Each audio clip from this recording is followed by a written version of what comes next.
اعوذ باللہ من الشیطان الرجیم بسم اللہ الرحمن الرحیم رب اشرح لی صدری ویسر لی امری واحلل عقدۃ من لسانی یفقہوا قولی۔ پارہ نمبر 15 آج ہم پڑھیں گے۔ ہمارا جو کل کا سوال تھا کہ ہم کس کس کو دین کی دعوت دے سکتے ہیں، اور اس کے جواب بہت سارے پہلو اس کے ہو سکتے تھے، لیکن اس کا مختصر اور جامع جواب سیرت النبی صلی اللہ علیہ وسلم میں ملتا ہے۔ نبی کریم صلی اللہ علیہ وسلم کی جو دعوت دینے کی ترتیب تھی وہ اپنے رشتہ داروں، قریبی دوستوں، گھر والوں، پھر جہاں جہاں کوئی افراد کا مجمع ہو، جہاں جہاں کے ممکن ہو، اور اس کے بعد جتنے دائروں تک پہنچنا ممکن ہو، نبی کریم صلی اللہ علیہ وسلم کی دعوت میں ہمیں یہی ترتیب نظر آتی ہے۔ تو یہی ہمارا دین کا دائرہ ہے کہ میں سے شروع ہو کر پھر میرا گھر، میرا خاندان، میرے بچے، میرا معاشرہ، ہر جگہ جہاں تک میری ریچ ہے وہ میرا دعوت کا دائرہ ہے۔ اب دعوت کیا دیں یہ ہم آئندہ کبھی کسی سے بارے میں ڈسکس کریں گے۔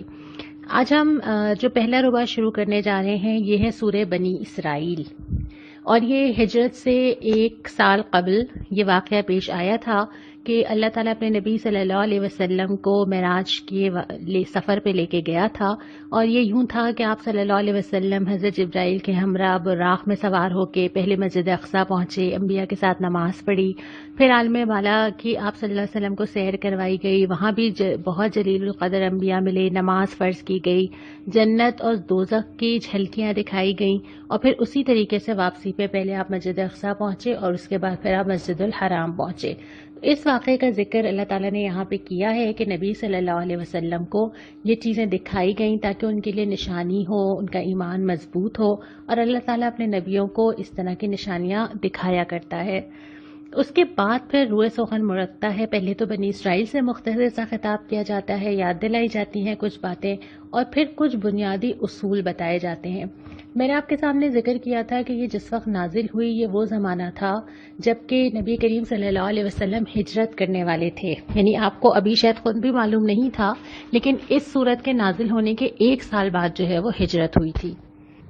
اب چونکہ ایک قوت کی طرف سفر ہونے والا تھا، ایک اسلامی ریاست بننے والی تھی، ایک اقتدار آنے والا تھا، تو یہاں پہ اللہ تعالیٰ نے کچھ بیسک چارٹر بتایا ہے کہ وہ بنیادی چیزیں جن پہ ایک اسلامی نظام یا اسلامی معاشرہ بنتا ہے یا اسلامی حکومت کے اندر جو بیسک چیزیں اللہ تعالیٰ چاہتے ہیں جہاں سے بنیاد شروع ہوتی ہے اس کا ذکر یہاں پہ آتا ہے۔ پہلے تو یہ فرمایا کہ قرآن وہ سیدھی راہ دکھاتا ہے جو کہ کوئی ٹیڑھ والی نہیں ہے، اس میں کوئی کمپلیکیشنز نہیں ہے، اس میں کوئی فتنہ نہیں ہے، اس میں کوئی سمجھنا مشکل نہیں ہے، بالکل صاف اور سیدھی راہ۔ ابھی ہم اتنے دن سے جو مختلف سپارے پڑھ رہے ہیں اور ہم نے اس بات کو ایکسپیرینس کیا ہے کہ قرآن کی آیتیں کس طرح دل میں اترتی ہیں اور کتنی آسانی کے ساتھ سمجھ آ جاتی ہیں۔ تو بالکل صاف راستہ، بعد میں لوگوں نے اس کو اپنے لیے مشکل بنا لیا۔ بعد میں ہم جس معاشرے میں ہیں وہ اتنا مکس ہو چکا ہے، اس میں روایات، اس میں کلچر، اس میں ذہنی انتشار، اس میں طرح طرح کے نظریے، اتنی مکس پلیٹ ہو چکی ہے، اب ہمیں دین کی طرف جانا مشکل لگتا ہے، ورنہ دین بہت سمپل، بہت آسان تھا۔ اور اس کے بعد فرمایا کہ انسان شر کو ایسے مانگتا ہے جیسے خیر مانگنا چاہیے۔ اور یہ انسان پہلے تو یہ دہرایا تھا کہ وہ لوگ کہتے ہیں کہ عذاب کیوں نہیں آ جاتا، اور اگر عذاب اتنا آسان ہے تو پھر ہمیں مہلت کیوں دی جا رہی ہے۔ ایک تو یہ اس کا جواب دیا گیا ہے کہ تمہیں اندازہ ہے کہ جو چیز تم مانگ رہے ہو وہ ایکچولی ہے کیا، لیکن اس کے ساتھ ساتھ اس میں یہ بھی سمجھ آتا ہے کہ بعض دفعہ انسان جانتا نہیں ہے کہ وہ جو مانگ رہا ہے وہ اس کے لیے صحیح نہیں ہے۔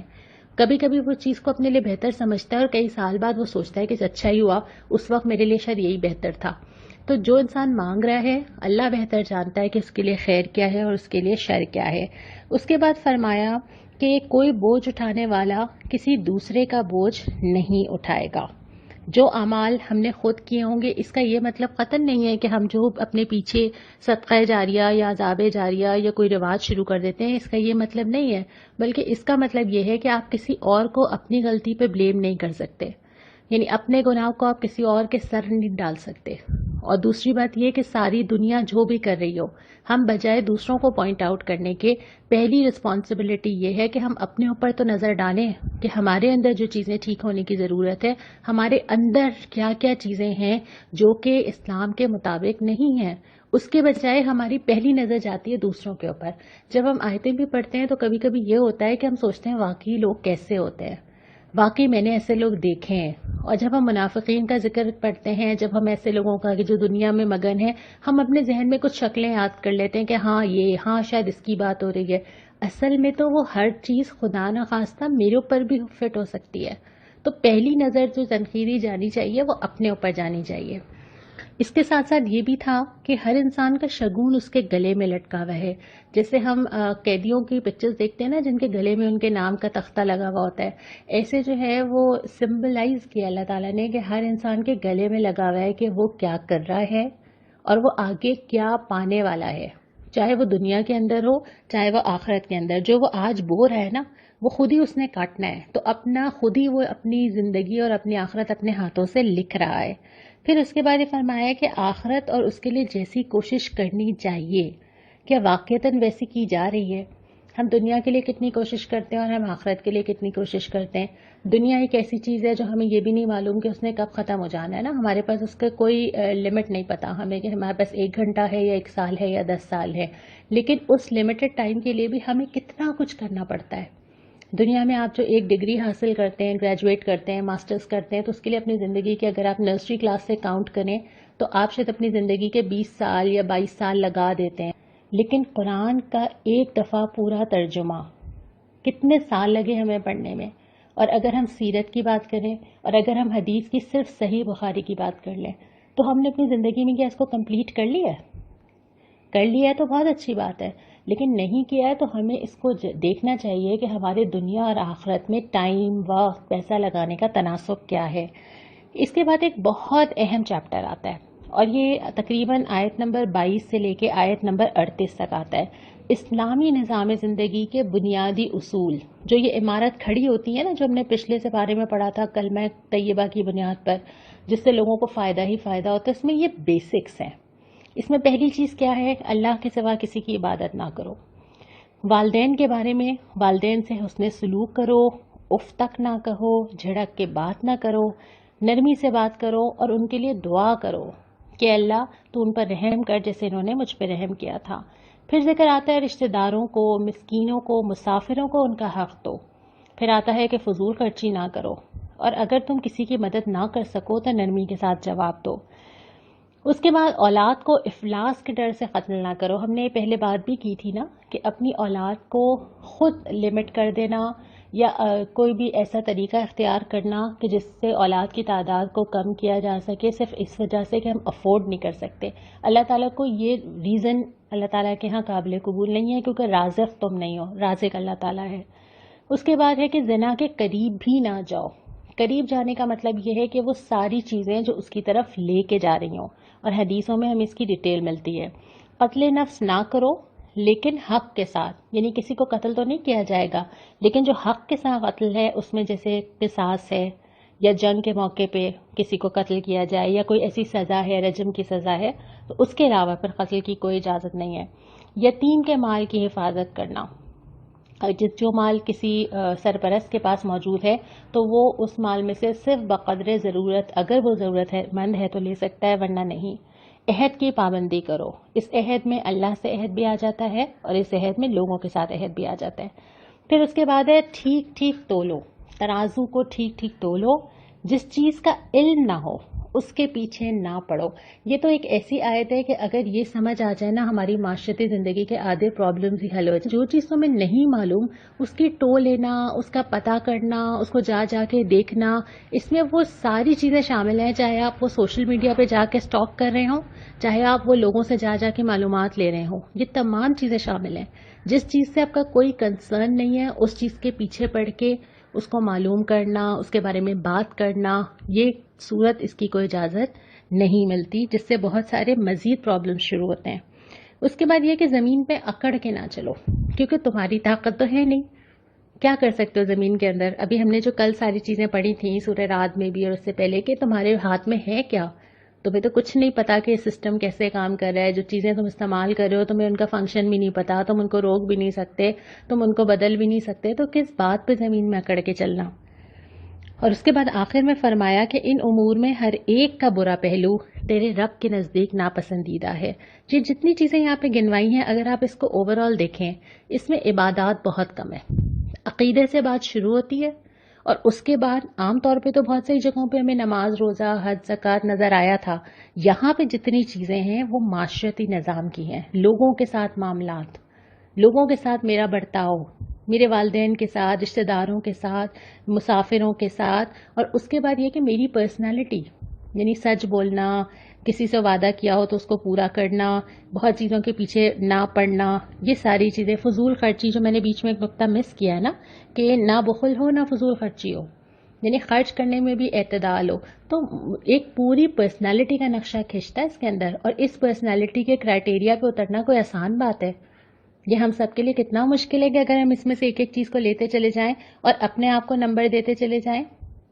کیوں نہ میں آج یہ کام آپ کو دے دوں. ویسے یہ آج کا سوال تو نہیں ہے، لیکن یہ جتنی چیزیں میں نے مینشن کی ہیں، ان تمام چیزوں میں اپنے آپ کو نمبر دیجئے، 10 میں سے نمبر دیجئے، اور پھر اپنے سکور دیکھیے کہ آپ کا سکور کیا بنتا ہے. تو اتنی بہت ساری چیزیں ہیں جو ابھی مجھے غور کرنی ہے کہ میں اس میں کہاں پر کھڑی ہوئی ہوں. اس کے بعد پھر ہم آگے آ جاتے ہیں اپنے اگلے ربع کی طرف.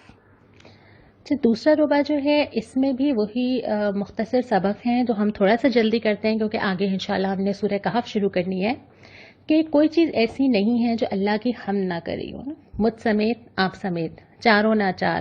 اور حمد بیان کرنے کا مطلب ہی یہ ہے کہ ہر چیز اللہ کی اطاعت کر رہی ہے، جیسے اللہ نے اس کو کہا ہے وہ ویسے ہی پرفارم کر رہی ہے، ویسے ہی سسٹم کے تحت چل رہی ہے. تو اللہ تعالیٰ کی حمد ہر چیز کو دیکھ کے نظر آتی ہے، اور اسی لیے اللہ تعالیٰ کو وہ کلمات بھی بہت پسند ہیں جو اللہ کی تعریف میں کیے جائیں، سبحان اللہ و بحمدہ، سبحان اللہ العظیم. پھر فرمایا کہ کون ہے جو زندگی کی طرف پلٹائے گا، ذرا آپ ان سے پوچھ تو لیجئے. یہ کہیں گے اللہ. پھر فرمایا کہ زبان سے وہ بات نکالو جو بہترین ہو، اور یہ ایک زبان ہی تو ہے جس سے کنٹرول کرنا ایک بہت بڑا مسئلہ ہے. یہ ایک زبان ہی تو ہے جس سے بہت ساری چیزیں کہاں کہاں تک مسائل اور فتنے اور دلوں کا خراب کرنا، خاندانوں کا خراب کرنا اور معاشرے کا خراب کرنا. تو یہ جو ایک چیز ہے جس کے بارے میں فرمایا گیا کہ اگر تم مجھے اس کی ضمانت دے دو تو میں تمہیں جنت کی ضمانت دیتا ہوں، وہ زبان ہے. تو ایک اصول بھی ہے کہ اگر آپ کی کوئی بھی ریاکشن دینا چاہتے ہیں تو آپ 5 سیکنڈ یا 7 سیکنڈز کا بریک لیں جملہ ادا کرنے سے پہلے. تو اس کا نتیجہ یہ ہوتا ہے کہ آپ پہلے سوچتے ہیں اور اس کے بعد آپ بولتے ہیں. تو زبان کا استعمال کم از کم ہمارے لیے اتنی ہلکی چیز نہیں ہے کہ ہم جو چاہے وہ کہہ دیں، کیونکہ زبان سے نکلے ہوئے ہر لفظ کو لکھا جاتا ہے. پھر فرمایا کہ قصہ آدم و ابلیس کا ذکر کیا ہے جو ہم نے پہلے پڑھا تھا، لیکن اس میں ایک جملہ آیا تھا کہ شیطان سے کہا گیا کہ اچھا اگر تم لینا چاہتے ہو تو اپنا حصہ لے لو. کس چیز میں؟ ہمارے کاموں میں، ہمارے مال میں، ہمارے وقت میں. اور شیطان مستقل اس کوشش میں ہے کہ وہ ہماری ساری چیزوں میں سے اپنا حصہ لے کر چلا جائے. تو اس کا ہمیں خیال رکھنا ہے کہ ہماری چیزوں میں سے ایسا نہ ہو کہ ہم شیطان کو خود ہی اپنی طرف سے تحفہ دے رہے ہوں. پھر ذکر کیا گیا جو مشکلات آتی ہیں، مصائب آتے ہیں، لوگوں کے رویے آتے ہیں، ان کے لیے آپ نماز سے مدد لیجئے. اور خاص طور پہ تہجد کا ذکر یہاں پہ کیا گیا کہ نماز پڑھنا، صبح کی نماز میں قرآن کا پڑھنا اور تہجد کا پڑھنا آپ کو اللہ تعالیٰ سے مزید قریب کرے گا. اور پھر اس کے بعد ان مطالبات کی نفی کی گئی جو لوگ نبی صلی اللہ علیہ وسلم سے کرتے تھے.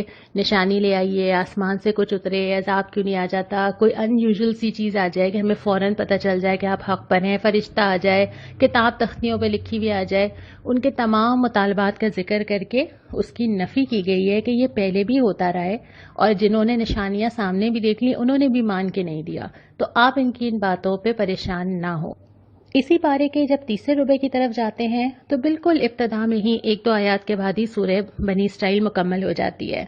فرمایا گیا کہ یہ قرآن تھوڑا تھوڑا اور ہر موقع کے لحاظ سے اتارا گیا ہے. آپ نے اگر اس سے پہلے رمضان شروع ہونے سے پہلے میری وہ والی آڈیو سنی تھی جس میں ہم نے قرآن اور اس کا نزول اور اس قرآن کی ترتیب اور موضوع پہ بات کی تھی، تو وہاں پہ موضوع آ چکا ہے کہ اللہ تعالیٰ نے تھوڑا تھوڑا نازل کیا تھا اور وقت کے لحاظ سے کیا تھا. یہ کوئی بک نہیں تھی جو ایک ساتھ دے دی گئی ہو، بلکہ یہ ایک پورا سفر طے کر رہی تھی مسلمانوں کے ساتھ ان کے ہر مرحلے میں. تو مکہ سے لے کے مدینہ تک جیسے جیسے آگے جا رہے تھے ویسے ویسے قرآن ہر موقع پہ رہنمائی دے رہا تھا. اس کے بعد ہم آغاز کرتے ہیں سورۃ الکہف کا. ہمارے گھروں میں بہت زیادہ پڑھی جانے والی سورہ کہف، مکہ کے آخری دور کی سورت ہے. ہمیں یہ حدیثیں ملتی ہیں کہ یہ سورت دجال کے فتنے سے حفاظت کرتی ہے. اب یہ دجال کیا چیز ہے؟ آپ نے بہت ساری حدیثوں میں واقعات پڑھے ہوں گے کہ جب دجال آنے والا ہوگا تو معاشرے میں کیا کیا چیزیں ہو جائیں گی، اور یہ وقت تو ہوگا جب قیامت قریب ہی ہوگی. لیکن جب ہم اس کی مزید تفسیر پڑھتے ہیں تو ہمیں پتہ چلتا ہے کہ بے شک دجال ایک خاص شخص ہے، لیکن اس کے آنے سے پہلے جو پورا سٹیج تیار ہو رہا ہوگا، گریجولی حالات بدل رہے ہوں گے. اور دجال نکلا ہے لفظ دجل سے، اور دجل کا مطلب یہ ہے کہ کوئی چیز جیسی نظر آ رہی ہے وہ ایکچولی ویسی نہ ہو، ایک دھوکہ، ایک فریب، ایک کوئی چیز آپ کو کوٹڈ نظر آ رہی ہو لیکن اصل میں اس کے پیچھے کوئی اور چیز ہے، آپ اس کو سمجھ کچھ رہے ہیں، وہ نکلے کچھ اور.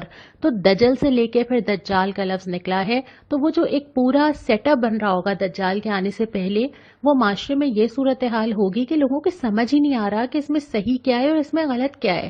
آپ کسی چیز کو بالکل صحیح سمجھ رہے ہیں لیکن آپ کو بعد میں جا کے کچھ اور سمجھ آ رہی ہے، آپ کو جو چیز دکھائی جا رہی ہے وہ ایکچولی وہ نہیں ہے جو آپ سمجھ رہے ہیں. تو ہر چیز اتنی کوٹڈ، ہر چیز اتنی مختلف، ہر چیز اتنی دھوکے پر مبنی ہو کہ انسان کے لیے صحیح راستہ ڈھونڈنا مشکل ہو جائے. اس زمانے کے اندر اگر قرآن رہنمائی کرتا ہے، اور خاص طور پہ سورہ کہف رہنمائی کرتی ہے، تو سورہ کہف میں جو جتنے موضوعات ہمیں ملتے ہیں وہ ان دو چیزوں کے بارے میں ملتے ہیں: ایمان بالغیب یا مادیت. اور یہ دونوں چیزیں اپوزٹ ہیں. یعنی ایک فرد جو یہ سمجھتا ہے کہ مجھے جو کچھ دنیا میں آج نظر آ رہا ہے اس کے بعد ایک اور دنیا ہے، جنت ہے، دوزخ ہے، آخرت ہے، اللہ تعالیٰ کے پاس جانا ہے، جواب دہی کرنی ہے، فرشتے موجود ہیں. اور ایک شخص وہ ہے جس کو یہ نظر آ رہا ہے کہ جو مجھے نظر آ رہا ہے، جو میں فیل کر سکتی ہوں، جو میں اس وقت استعمال کر سکتی ہوں، بس یہی ہے دنیا. یہ دونوں چیزیں بالکل ڈفرینٹ نفسیات بناتی ہیں. اور یہ دونوں پرسنالٹیز اتنی الگ ہوتی ہیں، ان کے عقائد ڈفرینٹ ہوں گے، ان کے اعمال ڈفرینٹ ہوں گے، یہ جو باتیں کریں گے وہ مختلف ہوں گی، اخلاق کے جو پیمانے ہوں گے، جو پریورٹیز ہوں گی وہ ڈفرینٹ ہوں گی، ترجیحات مختلف ہوں گی، کیا جمع کرتے ہیں، کہاں وقت لگاتے ہیں، کہاں جاتے ہیں، کس چیز کو اوپر رکھتے ہیں، کس چیز کو نظر انداز کر دیتے ہیں. سارے پیمانے چینج ہو جاتے ہیں انسان کے عقیدے کی وجہ سے. اور کبھی کبھی یہ عقیدہ کہنے میں بھی نہیں ہوتا. بہت سارے لوگ ایسے ہوں گے جو کہیں گے کہ نہیں، میں دنیا نہیں، مجھے تو آخرت کی تیاری کرنی ہے. لیکن وہ پتہ چل جاتا ہے آپ کی ان ساری چیزوں سے کہ آپ کی یہ ساری چیزیں، اعمال، گفتگو، اخلاق، ترجیحات جن کا میں نے ذکر کیا، وہ کہاں ہیں. جہاں آپ کا مال خرچ ہو رہا ہے، جہاں آپ اپنا وقت دے رہے ہیں، جہاں آپ بیٹھ رہے ہیں، جو چیز آپ جمع کر رہے ہیں، وہ بتاتی ہے نا کہ آپ ان دونوں میں سے کس کے اندر ہیں. آپ آخرت پہ یقین کرنے والے ہوں گے تو آپ کی یہ ساری چیزیں اسی رخ پہ ہوں گی، اور اگر آپ مادیت یا دنیا پہ یقین کرنے والے ہوں گے تو آپ کی یہ ساری چیزیں اسی کے اوپر ہوں گی. اور پھر اس کے اثرات پڑتے ہیں معاشرے کے اوپر، خود فرد پہ بھی پڑتے ہیں، لوگوں پہ بھی پڑتے ہیں، اور معاشرے کے اوپر بھی پڑتے ہیں. اسی لیے اللہ تعالیٰ ان چیزوں کو چیک کرنے کے لیے مختلف آزمائشیں لاتا ہے، اور اس میں پھر وہ چھانٹتا ہے. ہم بھی تو چھانٹتے ہیں نا، ہمارا فرینڈ سرکل بہت سارا ہوتا ہے، ہمیں بچپن میں لگتا ہے ساری دنیا میری دوست ہے.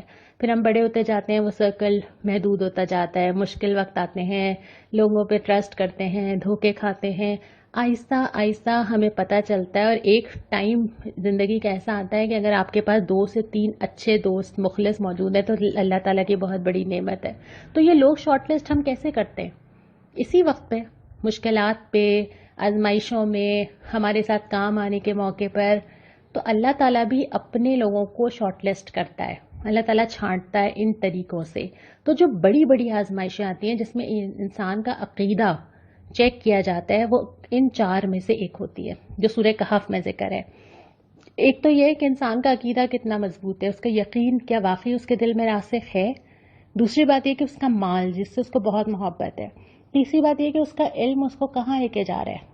چوتھی بات یہ کہ جب اس کو طاقت حاصل ہو جائے تو پھر وہ کیا کرتا ہے. تو سورہ کہف میں یہ سارے جتنے واقعات ہیں کہانیوں کی شکل میں ہیں، لیکن ان ساری آزمائشوں کے بارے میں ہیں. تو ہم ایک ایک واقعہ لیتے چلے جائیں گے اور اس پہ غور کرتے چلے جائیں گے. پھر اس کے بعد یہ بھی اس صورت کے اندر آیا کہ اگر تم ایسے لوگوں کو پہچاننا چاہو جو دنیا حاصل کرنا چاہتے ہیں تو تمہیں نظر آئے گا کہ وہ 2-3 پرومیننٹ چیزیں ہوں گی ان کے اندر. ایک تو یہ کہ دنیا کی طرف جھک رہے ہوں گے، دنیا حاصل ہو جائے، یہ لے لوں، یہ جمع کر لوں، یہ رکھ لوں. پھر یہ کہ اللہ سے غافل لوگوں کے پیچھے چلیں گے، ایسے لوگوں کی طرف جائیں گے جو کہ اللہ سے انکار کی طرف جاتے ہیں، گناہ کے راستے پہ چلتے ہیں. انسان جن لوگوں کو پسند کرتا ہے نا، آٹومیٹکلی وہ ان کے ساتھ جڑتا ہے. یہ جو ہمارے واٹس ایپ گروپ بنتے ہیں، یا جو ہم فیس بک کے پیجز لائک کرتے ہیں، یہ جو ہم محلے میں گروپس میں بیٹھتے ہیں، باتیں کرتے ہیں، ہم خود بخود اپنے جیسے لوگوں کو ڈھونڈتے ہیں اور اٹریکٹ ہوتے ہیں. تو ہم اپنے سرکل ویسے ہی جمع کرتے ہیں نا اپنے آس پاس جن کے ساتھ ہم باتیں کرتے ہیں، تو سرکل کون سا ہے ہمارا. پھر اس کے بعد خواہش نفس کی پیروی کرتے ہیں. ہم نے اس پہ کل بہت بات کر لی تھی، آج نہیں کرتے. افراط و تفرید کا راستہ اختیار کرتے ہیں. کوئی بیلنس اور کوئی عدل نہیں ہے، ایک طرف جھکے تو بہت ہی زیادہ جھک گئے. تو یہ بھی ان لوگوں کی ایک نشانی ہوتی ہے. اس کے بعد پھر اصحاب کہف کا پورا قصہ بتایا جاتا ہے، اور اس میں یہ بھی فرمایا جاتا ہے کہ ڈیٹیلنگ میں جانے کی ضرورت نہیں ہے. نوجوان تھے، ان کے ساتھ ان کا کتا تھا، کل کتنے لوگ تھے اس سے فرق نہیں پڑتا. ایمان کا اعلان کیا، ینگ تھے، یوتھ میں تھے، اور اللہ تعالیٰ کو اتنے پسند آئے کہ اللہ تعالیٰ نے مجھے آپ کو پڑھانے کے لیے قصہ قرآن میں لکھ دیا. تو وہ ینگ تھے، عقیدے پہ بات آئی، اپنے آپ کو محدود کر لیا غار کے اندر، کیسے اللہ تعالیٰ نے ان کو اتنا عرصہ سلایا، کیسے اٹھایا، وہ پورا واقعہ سنایا جاتا ہے. میں اس لیے نہیں سناؤں گی کہ آپ شوق میں خود سورت کھول کے وہ واقعہ پڑھیں.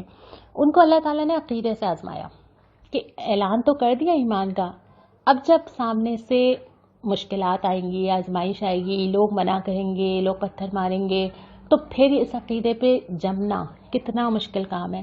ہمارے پاس تو یہ ہے نا کہ ہم نے کلمہ پڑھ کے ہی آنکھ کھولی ہے نا، ہمیں تو کوئی نہیں کہہ رہا، نہ کوئی چٹائی میں لپیٹ رہا ہے، نہ کوئی دھواں دے رہا ہے، نہ کوئی مارے جا رہے ہیں، کوئی کہہ نہیں رہا کہ لا الہ الا اللہ کہہ دیا تو پھر تمہارے ساتھ ہم کیا کریں گے. کوئی نہیں کہہ رہا، کوئی چیلنج ہی نہیں کر رہا. اللہ نہ کرے کبھی ایسا مرحلہ آئے، کیا میرا ایمان اتنا مضبوط ہے، میرا عقیدہ اتنا مضبوط ہے کہ میں اس کے اندر سے سرخرو ہو کے نکل جاؤں. تو یہ جو ایک واقعہ ہمیں اصحاب کہف کا پڑھایا گیا، یہ عقیدے کی آزمائش کا تھا. اور اس کے بعد پھر چوتھے ربع میں اور واقعے پڑھائے گئے، جس میں باغ والوں کی مثال ہے کہ دو آدمی ہیں، دونوں کو باغ ملا کہ ایک شخص کو اللہ تعالیٰ نے بہت کچھ دیا ہے، لیکن دو رویے ہوں گے.